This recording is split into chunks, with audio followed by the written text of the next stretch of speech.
patumi ni tum la British ke do hot itum kar bitum da penang kamjam na mesai na me kacherap dun abang phua alama tak David Long ing hi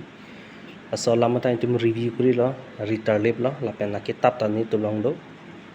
la se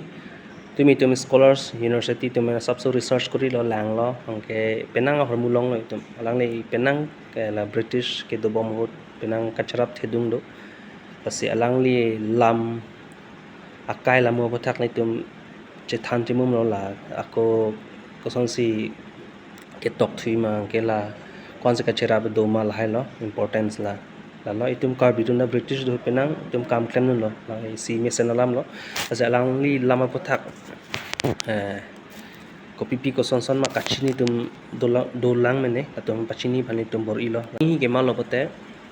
alang li British army mane la officers to penang kam kacherap ke thedung abang phulo la si details alang li kai lamoni li next week sin manamon bipo la si video banang follow dum mom tha